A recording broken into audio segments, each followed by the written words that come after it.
बड़े बड़े राक्षस को ब्रज में भेजता है कृष्ण को मारने के लिए। अरिष्टासुर नामक दैत्य को भेजा, भगवान ने उसका भी उद्धार किया। फिर कंस ने केसी नामक दैत्य को भेजा, भगवान ने उसे भी मार दिया। उसके बाद व्योमासुर नामक दैत्य को कंस ने भेजा, भगवान ने उसे भी मार दिया।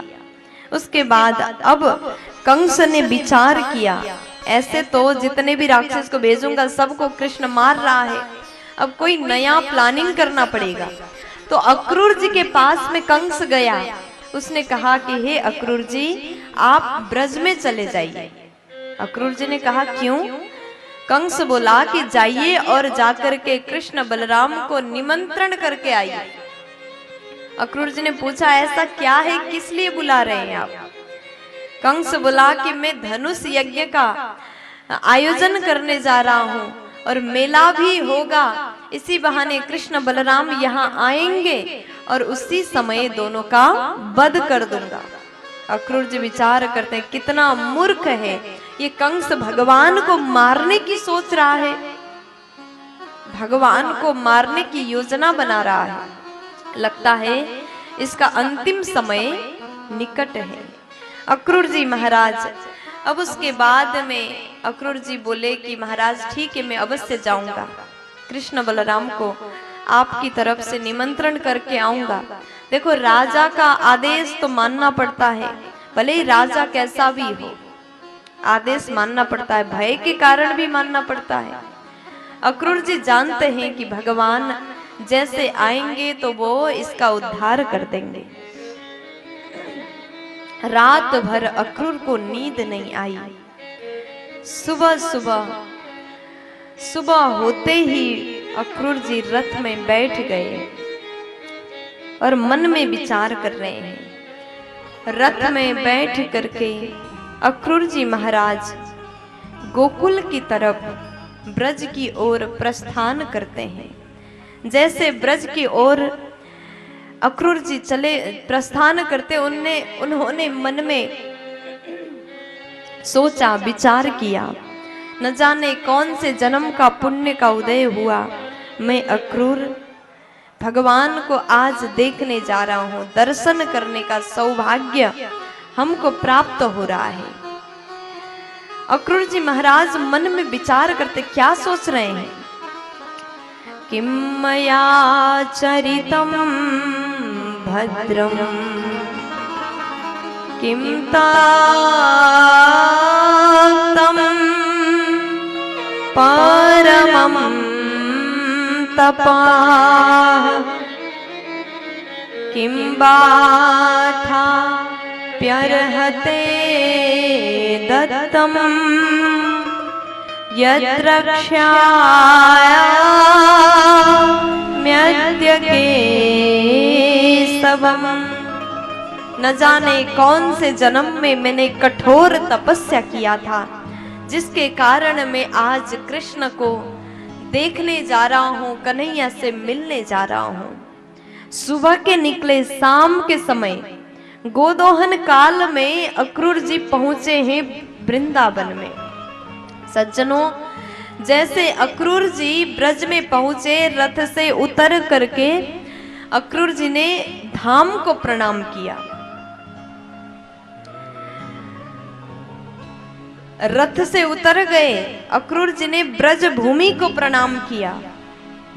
लोगों से पूछा कि भगवान का महल किधर है, नंद भवन कहाँ पर है? सबने बताया सीधा जाइए, ये सामने नंद भवन है, जहाँ पर कृष्ण बलराम माता यशोदा नंद बाबा के साथ में निवास करते हैं।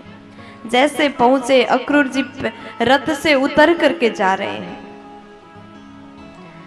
कहते हैं अगर आप अपने से श्रेष्ठ जन के घर में जाते हैं ना, तो गाड़ी से थोड़ा दूर ही उतर जाइए, पैदल जाने का नियम बनाइए। अपने गुरु के घर में गए हैं तो थोड़ा बहुत पैदल भी चलना चाहिए। जैसे भगवान चलते हुए आ रहे थे, अक्रूर जी ने देखा। अक्रूर के मन में ये विचार था, मैं कैसे भगवान का दर्शन प्राप्त करूंगा। प्यार से बोलो राधे राधे, थोड़ा मस्ती से बोल दीजिए ना, राधे राधे। सावधानी से सुनेगा। बड़ा ही सुंदर प्रसंग सुखदेव जी राजन को सुना रहे हैं। जैसे अक्रूर जी महाराज मन में सोचते हैं, भगवान को मैं देखूंगा, दर्शन करूंगा तो कैसा लगेगा, भगवान कैसे दिखते होंगे, क्या वो हमसे बात करेंगे, क्या वो मुझे अपना लेंगे। ये सब चल रहा था। जब हम अपने कोई बड़े व्यक्ति से मिलते हैं, जिनको हम जानते तो हैं लेकिन मिले नहीं हैं, ऐसे व्यक्ति से मिलने से पहले मन में भाव चलता, क्या वो हमसे बात करेंगे। हम जिस प्रकार से बात करने की सोचते हैं, क्या वो वैसे हैं कि नहीं, हम विचार करते, भाव करते हैं। अक्रूर के मन में वही सब चल रहा था। कृष्ण से मिलूंगा तो वो हमसे गले लगाएंगे कि नहीं लगाएंगे, बात करेंगे कि नहीं करेंगे। इतने में दूर से अक्रूर जी को भगवान दिख गए।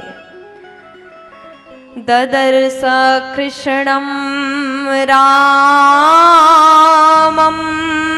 च ब्रजे गोदोहनं गतो पीतनीलाम्बरधरौ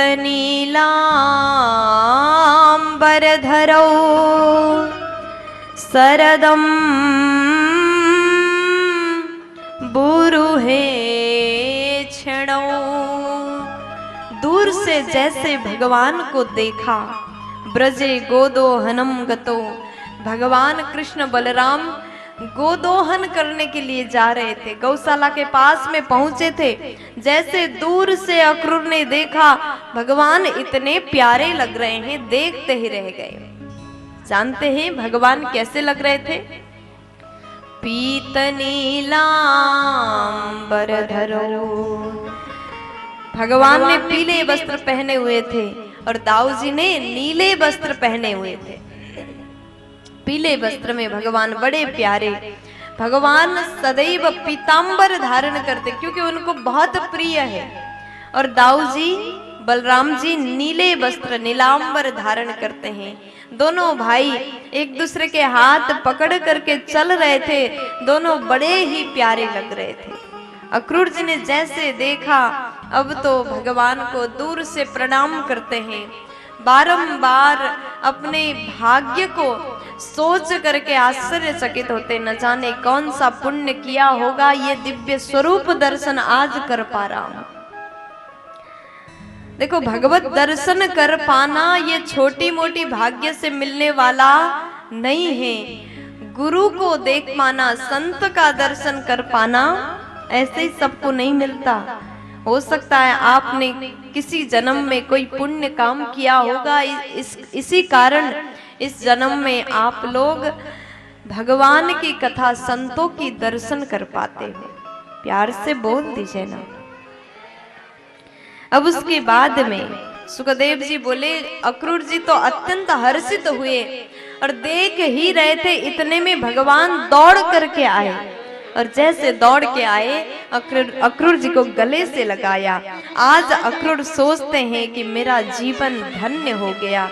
एक बार भगवान ने अपने गले से लगाया तो उसको जिंदगी में और कुछ क्या चाहिए? कुछ भी नहीं चाहिए। जिसने भगवान को पा लिया, उसके जीवन में कुछ और पाने की चाह बचता ही नहीं। अक्रूर जी धन्य धन्य होते हैं।